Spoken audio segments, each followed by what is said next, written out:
Hello, everyone. Benvenuti, and welcome to another edition of Encore Live. My name is James Smith, Regional Director at Encore Tours, and I'll be your host for today's webinar on 5 things I love about Italy. Obviously, very hard to condense it into 5 things, but that's what we're going to do today. First and foremost, as I just mentioned, for everyone, let me just run over the webinar format again. I'm sure everybody is quite familiar with the Zoom webinar format, especially those who've attended previous events here at Encore. All participants will be muted during the presentation, and while you can see us, we unfortunately can't see you. We do want this to be interactive, however, so please drop any questions into the chat box at the bottom of the screen, and we'll enjoy answering those at the end of the webinar. The presentation is also being recorded and will be available to watch on our blog tomorrow, so please feel free to watch again or share it with anyone that might be interested. So let's travel to Italy. Italy has to be one of the most requested of all destinations. I find in promoting trips to Italy, when you mention the country to participants, to directors, it's always received with an, ooh, Italy, yes. Immediately, one conjures up thoughts of wonderful food, landscapes of sand-colored Tuscan buildings, terracotta roofs, cypress trees, bright red Ferraris, stylish cars, hey, stylish Italians, the Colosseum, the Vatican, gondolas of Venice. The list goes on. It's endless. It's wonderful. It's Italy. From a performance perspective, our concert venues and audiences are superb and numerous. Italy is the destination for full houses at concerts. You can perform in magnificent churches, basilicas, local opera houses, stunning rooms in palaces, outdoor courtyards with 1,000 people watching on a summer's evening, and even have exchanges with local residents in small Tuscan towns welcomed by the local mayor. There's nowhere like Italy. Simply put, everybody wants to go there. Everyone should, at least once in their lives. So today, to present 5 of her favorite things about her native country, I'm delighted to have join us Giulia Dindo, one of our expert tour managers and a native Italian. Hello, Giulia. Hi, hello, James. Hello, everyone. Very welcome to this presentation about my country, my native country, Italy.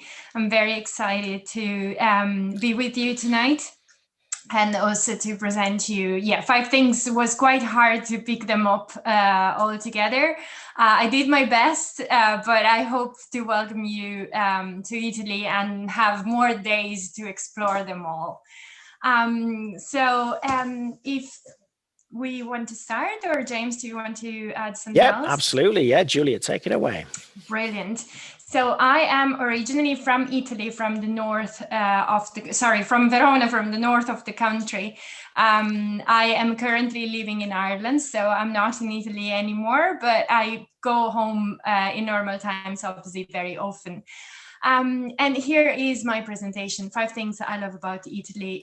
So talking about Italy and finding 5 things was, as I said, quite hard. It's 61 million people in one country, and we have more or less 70% of the World Heritage Sites in our boot-shaped country. So when you will be there, you will be very busy all the time. There is no rest, there is no down moment unless we really want that to be in our tour. Finding 5 things was difficult, and I started with it being unique. It's a unique country. And it has something that it's special from north to south, the islands and the food, obviously, but we will talk about that. And then we have art, and we have architecture and culture, our traditional culture, whatever is comes from our past, are very linked to music as well, because it's part of ourselves as much as food itself. I am a foodie myself. I love food, actually, and it's part of ourselves. It's part of who we are. It's in our spirit. It's in our blood. We've been taught about food from day one, essentially. So we can definitely start with what makes us unique, what makes Italy unique. This is just a glimpse. This is not even 1 out of 1,000 glimpses. We have the Cinque Terre, which is It's 5 towns that are built on the rocks on the mountains in Liguria, which is in the northwest of the country. And because the mountain goes very steep into the water, the houses are all like that. So it's quite amazing. And then we have something like in Tuscany, in Pitigliano, which is a town carved in tufo rock.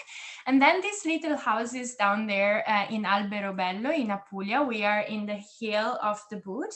And they come from a Greek tradition, a very old, probably 4th century before Christ. And the name of these houses, Trulli, Trulli, comes from Trullos in Greek. That means dome. So it comes from them. They're very close to Greek, and we will see it later. They exchange a lot. So moving a bit forward, Italy has been colonized by many civilizations. We have been crossed west to east and north to south by many civilizations.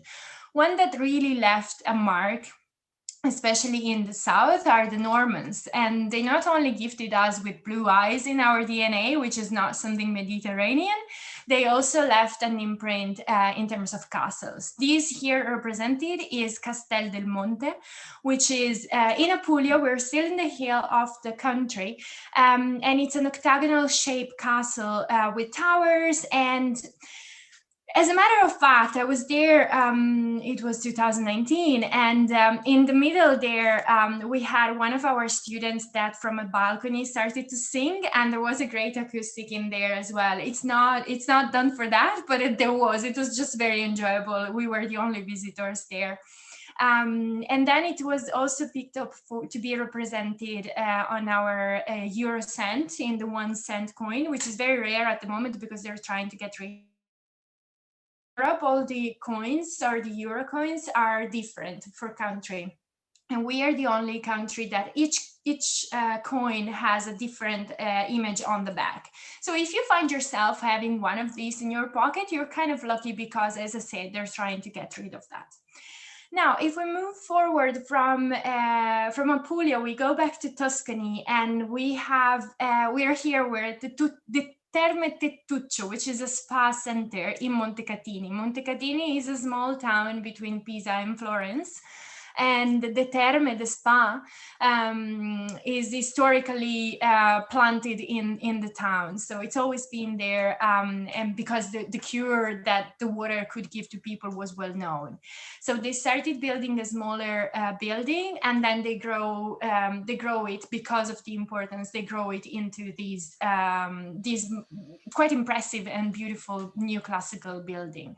As you can see, we have here a picture of a performance in the center of the building itself.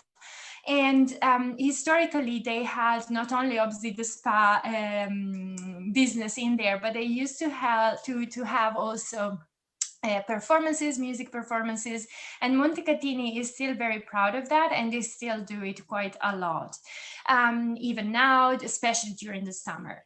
Throughout the time, David, if you just click twice, throughout the time, we had a few composers that were very attached to the place, and one was Rossini, and then Verdi, Strauss used to be there, because in Tuscany the music tradition is always been quite strong and quite well known. And then we have another slide with a beautiful picture of So I'll just drop in here, Julie, if I may. This absolutely. is, as Julie mentioned, everyone, this is the Tettuccio Spa Park. It's about 30-40 minutes to the west of Florence. Beautiful location. Over the past 8 to 10 years, at least, I'm sure, we've had great success here with performances, especially for youth orchestras and college orchestras, as you see here in the image. It's a beautiful setting in an evening, and being Italy in the summertime, a lot of the performances, especially for instrumental groups, tend to be outside. It's where people want to go, as opposed to going inside, opera houses and things like that. It tends to be too warm in the summertime. So being outside here, so atmospheric. As you can see, we have fantastic audiences. And because of the colonnades, because of the stone, you also have a very good acoustic as well. So it's a great concert location that we use quite a lot through the summer for instrumental groups. That's great. It must be really special to perform there, also because it's quite a different location as well. It was built during the middle of the 1700s, and we still use it, and it's still beautiful there for us to enjoy.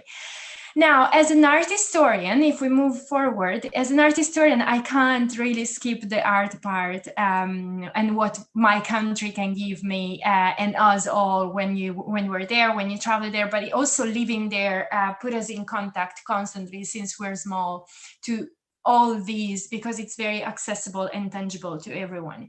Art in Italy spans essentially from the prehistoric in the Alps to a very contemporary art like yesterday art.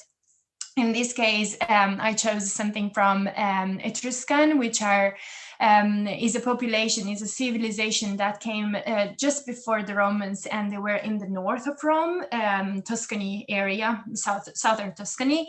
But also we had a great influence of Greek, like the Laocoonte here, the sculpture composition there. It's in the Vatican museums, and it's Greek. It's very late Greek, obviously. It was discovered in the 1500s, and we can imagine Michelangelo walking in the Vatican museums and looking at these and finding inspiration. So whenever you will be in the Sistine Chapel, keep that in mind, the connection, because you will see bodies that will remind you of the Laocoonte. And then we have something like Pompeii or Ercolano, like the picture at the bottom is from there, but also moving down from away from, let's say, the beginning of last century, we go into Renaissance. Renaissance is going to be something that I'm going to talk about for the next while. And in terms of paintings, obviously, we have someone like, as I said, Michelangelo, but Leonardo is at the bottom, Mantegna is at the very top. I chose this one because obviously it's in Verona, so I thought like having a connection with my own city. And everything is very accessible in museums, but also in open air in terms of sculpture. Now, moving forward, we are not only stuck into what is Renaissance or what is the past and Romans, but we also have our toes into contemporary art. The Stazione Toledo here on the left of the screen is a subway station in Naples, and it's a big project that gifted the city with this amazing installation in the city. It's how they developed essentially the stations. While the Two Hands in Venice, it's quite an impressive installation. It was for the 2019 Biennale, which is a contemporary art show in Venice. And the Two Hands was a warning against or for the climate change. So it was quite a strong topic at the time, especially even now, but at the time especially when we all started to be more than aware of that. Now, moving from art, we say in Venice, as I said, and just a few days ago, Venice birthday. So Venice turned 1,600 years old. So I thought like having a bit of a chat about how music was in Venice back in the days, in the 1500s, in Renaissance. The aerial view here of Venice showed the city, how it is, the island, Venice Island, which is a shape of a fish. And I find it quite interesting because the city, well, the Republic of Venice in the days they were sailors. So it's a great connection. And when you're in the city, you don't really realize that the shape is like a fish. A little bit of music history in terms, as I said, of Renaissance in Venice. If we move forward, we will have just an idea of what was Venice back in the Renaissance. So the painting here is from the canal opposite Piazza San Marco, and you can see the bell tower and the basilica on the back there.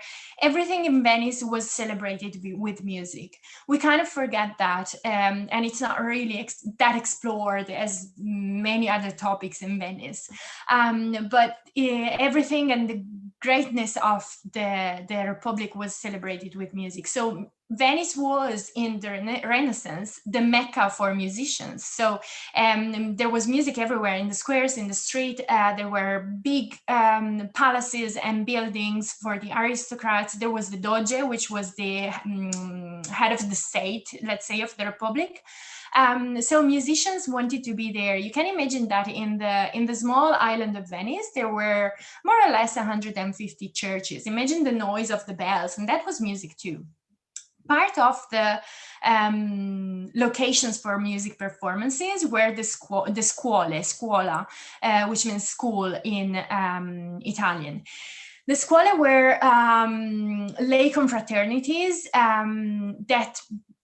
which aim wasn't exactly music at the very start, but they developed into music venues afterwards. So if we move forward, we will reach one of the locations that Encore Tour. Oh, sorry, I missed that. Yes.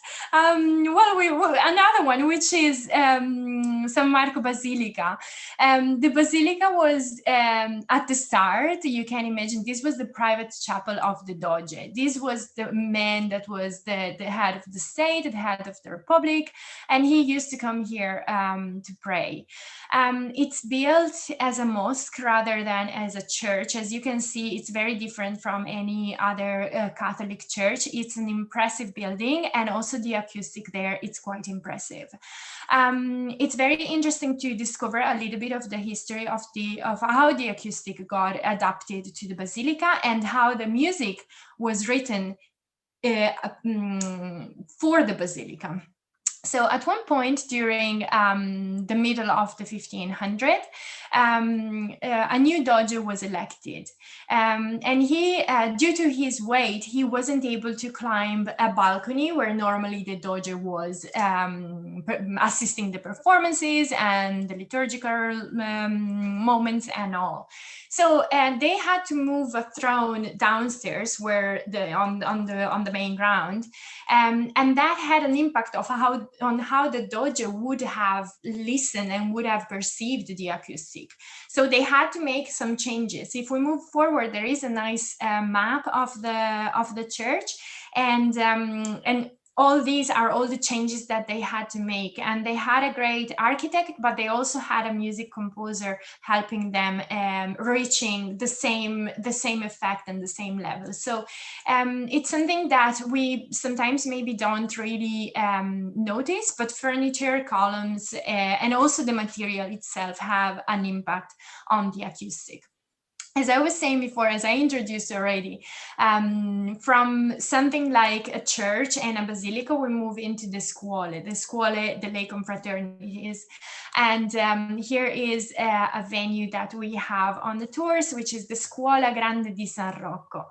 It's linked to the cult of Saint Roch, and his remains are preserved in the church next to it. So there was always a church, and then there was the scuola. So they decided that the cult was so big that they decided to have this room as well for people and to teach. So as I said, the aim wasn't really music at the start, but it became part of the scuola itself. The scuola has two halls, the ground hall, which has some columns, so it's a different setting, while the picture here represents the upper hall, which is an open space like a single room, and it's perfectly and I would say superbly decorated by Tintoretto, which was the most important, the most famous painter at that time in Venice. And he depicted here his most famous pictorial circle with the New and Old Testament scenes. If we move forward, there is a picture again of one of our tours performing in that upper hall that I just mentioned. That's right. Yeah, absolutely, Julia. This, for everyone, is an adult choir we had from Austin, Texas. One of our kind of long-term music directors, Jolene Webster, Dr. Jolene Webster. I think she's been traveling with us for 20 years plus. And this is the choir she took to Italy a few years ago and ended up the final concert here in Venice at La Scuola, surrounded by Tintoretto paintings. As you can see, it's just absolutely phenomenal. A beautiful space, of course, a great audience, which, as I say, is what we do in Italy. The local Venetians and maybe some tourists as well. It's a beautiful place to be able to perform. Again, you know, good acoustic. And as you can see from the picture, just, you know, second to none.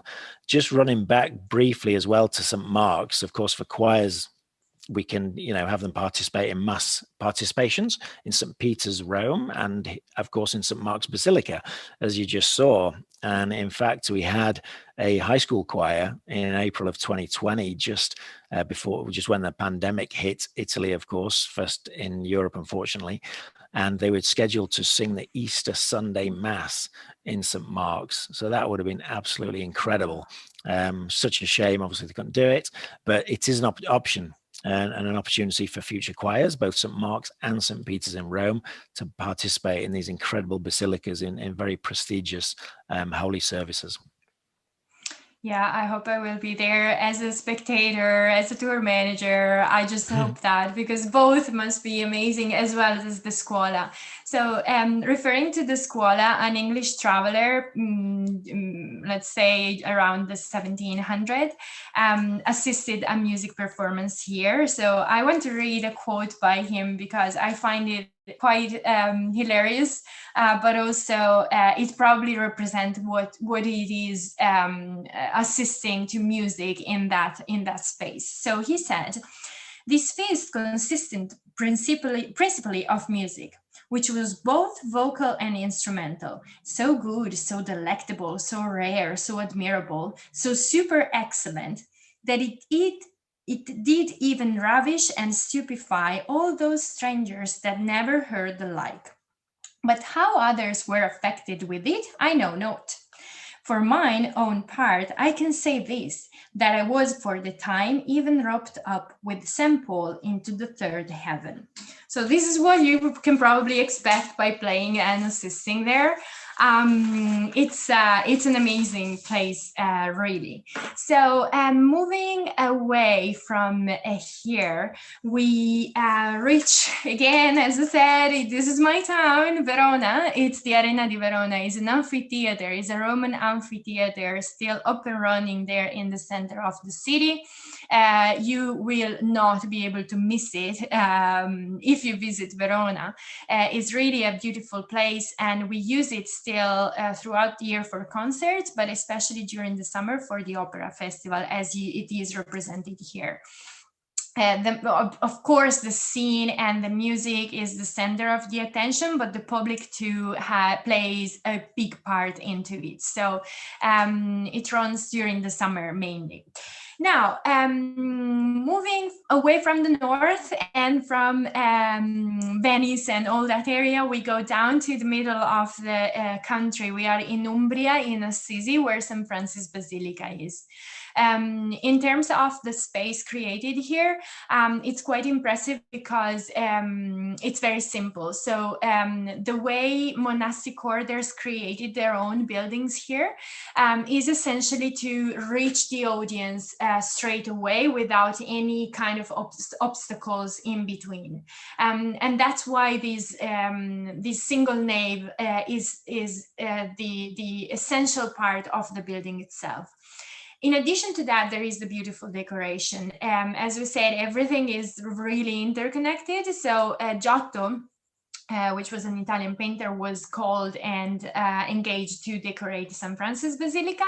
And one of the amazing part is the blue sky, the ceiling, the vault of the vault and the ceiling being a little bit curved, obviously, and hence the acoustic perspective and everything. And he painted it blue with the golden stars. So in 1997, there was a strong earthquake in the area, and part of the ceiling collapsed. So what the restoration project was to take pieces piece by piece, rock little parts, and they put it together. So we are now able to enjoy it again. I was there again a couple of years ago, and it's really a special place. Now, in the next slide, you will see how the basilica is essentially formed by two churches. There is the upper church, which is the one that we saw there, and there is the lower church, which is the one in the bottom left corner. It's a more intimate room. It's still beautiful, and you can really spend hours in there. The picture there, the lady is Patti Smith. She is very devoted to St. Francis, and when she was in the area for a concert, she decided to visit Assisi, and she also got a special permission to try and restore maybe 1 centimeter of the painting, and that's where I found the picture. So quite a location. Assisi itself is a beautiful town, and there is really a special vibe there around. So moving forward and a little bit away from architecture, we reach one of my favorite parts, as I said, is food. This map really represents what we are and how we are. These are all typical food of the areas, but it's not only that. I mean, every area has a different 1,000 different food and everything. So I really enjoy whenever I go back to explore a little bit more and to enjoy even the food. So even when I'm on tour, it's always something that I suggest everyone to try everything all the time, something different. So Italy, as I said, food is part of who we are. We gather around the table, we eat, we argue while eating, we love during meals, we just say everything. So it's just how we express ourselves with food as well. And one fun thing is that in Italy, there are no Italian restaurants as such. You don't find the Da Bruno Italian cuisine. All the restaurants are Italian, unless differently stated. So if you meet up with your friend, you essentially pick up the restaurant that you like, and it's going to be Italian 98% of the times. We have some sushi now going on, Mexican, but that's about it. Normally it's Italian, so be ready for that. Now a quick glimpse of what food we can have. Food is it's part of our day. Throughout the day, it's an event. So if we move forward, the next slide, we will see some of the typical food that we can find in Italy. There is my hand there holding a gelato, and then the pizza, which is my favorite meal probably in the world. And it has a history too, because it was created, the pizza margherita, it was created in 1889. We have the precise date when the Queen Margherita, Queen of Italy, visited Naples, and a master pizzaiolo wanted to gift her with something special. And he created these pizza with the tomato sauce, mozzarella, and basil to remind the Italian flag colors, and she loved it. So that's why we have the pizza called margherita.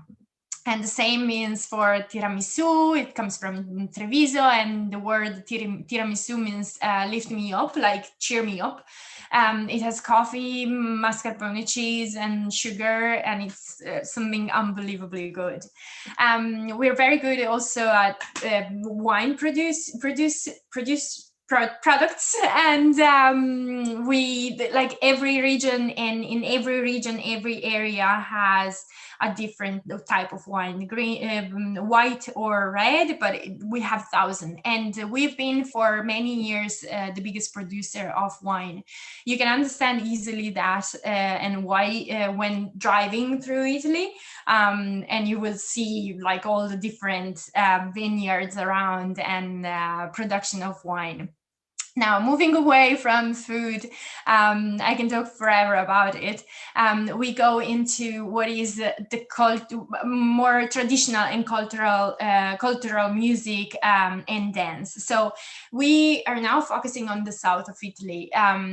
There is a common style, which is the tarantella. Tarantella defines the music and dance specifically of Naples with tambourine and mandolin. but it comes from Taranto, which is in Apulia, again, the hill of the country. Where they believed that the bite of the tarantula, the spider, would have made women mad. So the way for them to get rid of the poison was to sweat it out dancing. That's why there is this, it's a very jumpy kind of dance, and the music itself. Then it's called Tarantella Napoletana in Naples. If we move forward, we see two other type of tarantella. There is the Pizzica Salentina in Salento, in Lecce, in the south of Italy, and then Taranta in Sicily with the bagpipe. And then the other instrument is something that they use in their mouth.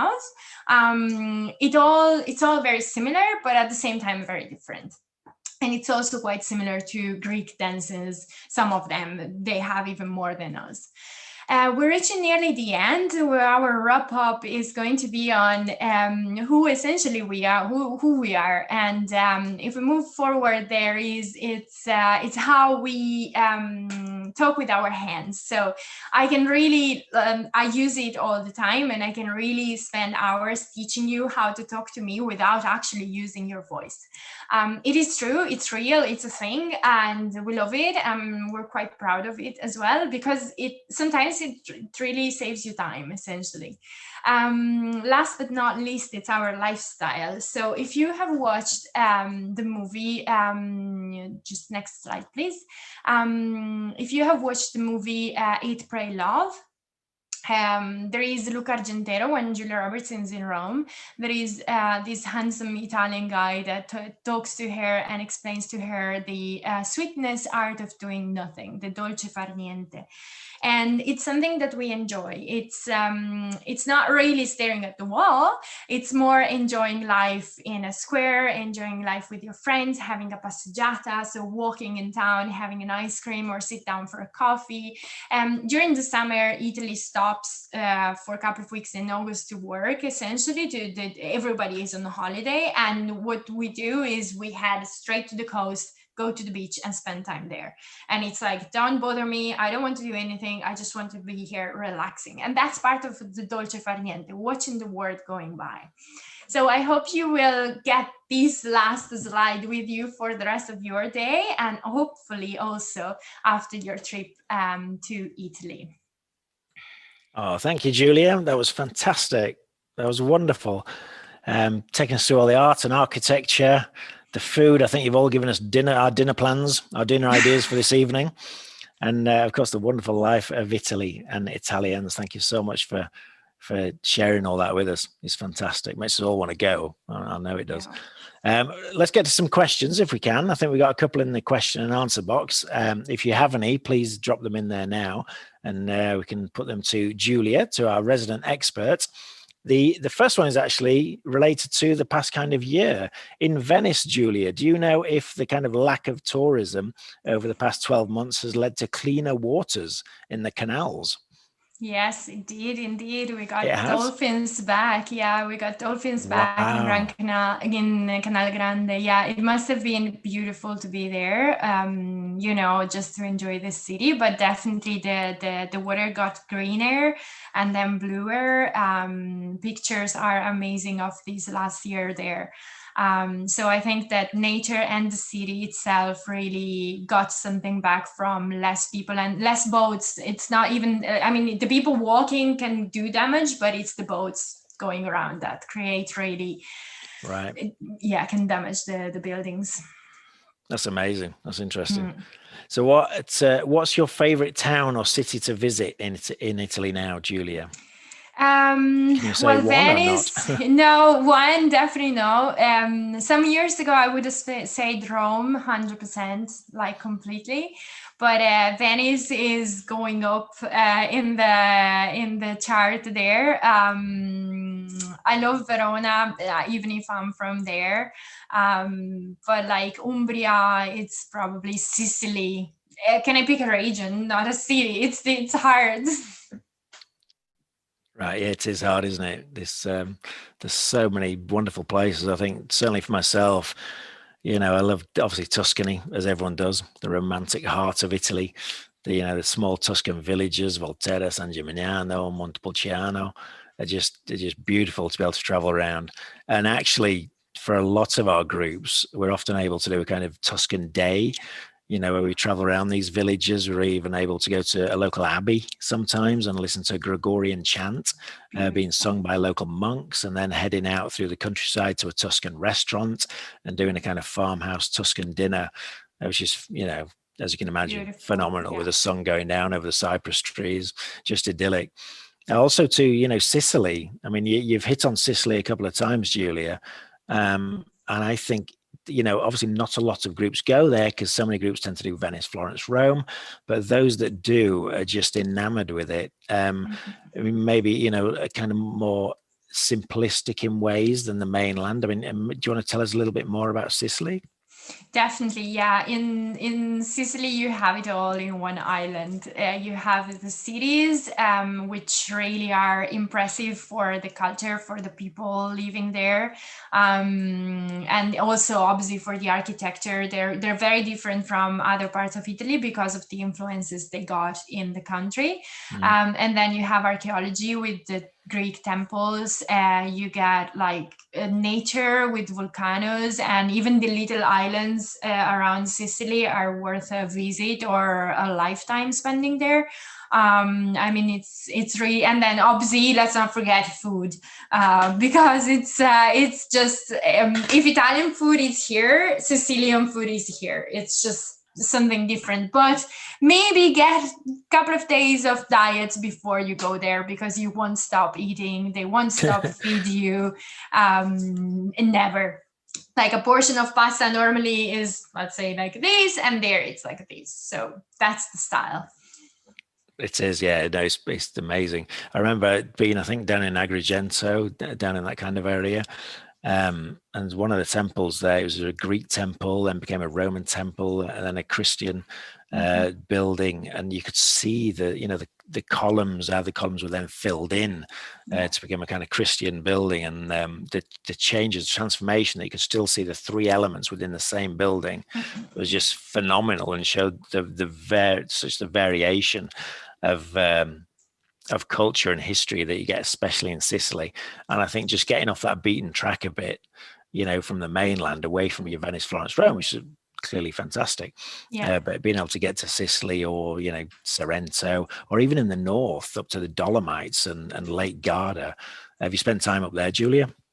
Yeah, I went to the Dolomites to ski for a couple of seasons, which was great. And then I live maybe 20 minutes away from Lake Garda, so it's an amazing place. Even there, you have everything, and it's the biggest lake in Italy. So it takes a couple of days if you want to visit all, but there are also other lakes around that are still beautiful in the north, more towards the west. So I do suggest going and get a visit there, spending maybe 1 or 2 nights, just to enjoy. It's different type of life. It's very quiet and relaxed, laid back, totally. Yeah.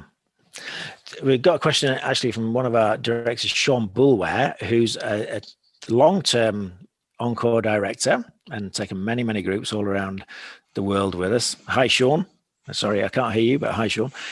He's asking a very pertinent question, I think, for choral groups doing tours, that when choirs go to a local country in various places, do the local people like you singing in their language? So obviously in Italy, do they appreciate choirs traveling to Italy and singing in Italian, or do they really not want to hear it, or they want to hear Americans do American stuff? I think there is a bit of folk behind that, and there is a bit of appreciation. It's more because they can understand. If you use their own language, they can understand you, even if it's the pronunciation isn't correct, but it's like a connection between the two groups, let's say locals and foreigners. So I do think that they would appreciate that. It's a little bit of effort. So every time you make an effort, using the local language, it's always appreciated. Then maybe they reply to you in the perfect American accent, but like, at least you tried, even just to say buonasera or something, at least you tried. So I think that it would be a good touch to create a connection and a link as a first approach. Thanks. Leonard just dropped a little note in the question and answer box. So thanks so much, Leonard, for that little note. So I hope you enjoyed the presentation. As well, obviously, I think you said earlier, Julie, you live in Dublin, right? In Ireland? I live in Dublin, yes. I live in Ireland. An Italian in Ireland, right? So obviously attending concerts and what have you over in Ireland, and I know you spent time in Spain too. How do you find the differences between the audiences, the Irish, the Spanish, the Italian audiences? So I think we're quite similar in some way, because we care about the family and our environment and being together. So I always say, especially to Italians in Ireland, like, we gather to have food together, Irish gather to have a drink together, but it's the exact same. And Spanish, it's kind of a mix of the two of them. So I think we are quite similar. And our Irish, even if they're in the northern part of Europe, they still have a sort of, I wouldn't say Mediterranean blood, because they're very far from that, but still quite a warm attitude towards, as I said, gathering the family. The family is very important, especially in the countryside. You wouldn't miss your mom's Sunday roast in Ireland, not a hope. So it's the same for us in Italy. But the main difference is, and I talk again about food, but because having Italians or Spanish tourists here, I hear that all the time. How can they eat always the same thing? Why don't they have the good pasta? And I'm like, if you want the good pasta, you go to Italy. So that's always the answer. So while Irish are more like, they're more open, but at the same time, they bring their own tea and their own porridge when they travel around. So I think we are quite similar, right?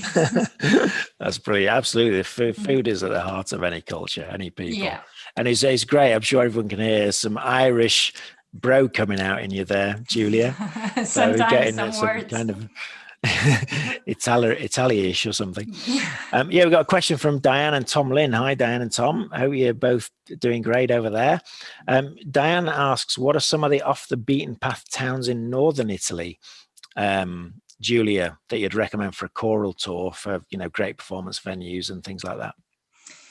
I would start with probably a bigger city like Turin. Turin is definitely not on the tourist path at all, and it is a beautiful, elegant city. It's where our kingdom was, and it reflects that. So it really feels like an important city, and I think they have venues there that can accommodate, definitely, because of the past of the kingdom. And then something Como, and again we go back to the lakes, something away from maybe Milan that is well known. Bologna is really at the limit between north of Italy and the center of Italy. But in Bologna there are definitely beautiful venues there. And then for groups, Padua, or staying probably not too far from Venice. Padua can offer probably venues, and they're less known. They're not. Turin is definitely not well known for tourists, international tourists, but like Padua is less known, but it offers special places too. Yeah, I agree, and obviously around Verona, Padua, and Parma. Yes, a great place to go. Yeah. Bologna is fantastic. It's amazing. The location is obviously just between, Venice and Florence en route, but so easily overlooked because groups going to want to, bat on to Florence, or obviously Venice if they're coming from Florence. But Bologna has got everything. It's brilliant. But I'm excited you mentioned Turin, because I went up there many years ago with our Italian manager and had a fantastic time. As you say, it's got great history. Big city at the foot of the Alps, so great connections to Switzerland and all kinds of places across into France or what have you. And it does have good venues as well. Obviously, churches, basilicas that you find everywhere. A huge basilica in Turin. And of course, opera houses, small opera houses too. So yeah, Turin's a real winner. And of course, you know, for adult groups, Diane, like yourselves, you'd probably have to make a stop in Barolo on the way up. Oh yeah. Go through the, you know, heart of northern Italian wine country, which many would say is the best of Italian wine. Yeah, with dark chocolate. That's my suggestion. Yes, absolutely. I was just checking in my head. You went from Chianti, Giulia, but you say you're from Verona, so I can mention Barolo as the best Italian wine. So yes, Diane, it'd be great. You know, Barolo up to Turin would be a great kind of route from the lakes. You know, from the Lake Garda, Como, the Dolomite area. Brilliant, brilliant. Great. Okay. Well, lovely. It looks like we've run through many of the questions. Thank you so much, Diane. Thanks for your comment just now. Let me just run over a few things. Obviously, as we look ahead, you know, our kind of get back to travel campaign, as it were, we're all very excited about 2022 and the year ahead. It's looking very busy indeed. For newly registering participants for 2022, we've got our worry-free guarantee, which means that your $200 deposit that your participants make and any subsequent payments are going to be fully refundable through October 1st of 2021. So obviously this is our kind of aim to allow participants, directors like yourselves, to plan ahead without that financial risk for 2022 for those new people joining the trips, if you roll from 2021, for example.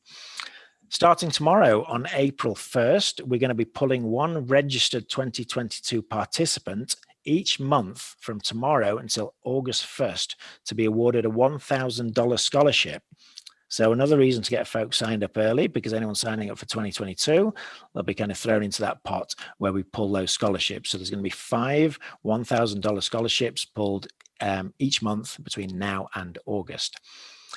As we get back to travel, we're launching fixed date music appreciation trips for 2022 in June and September.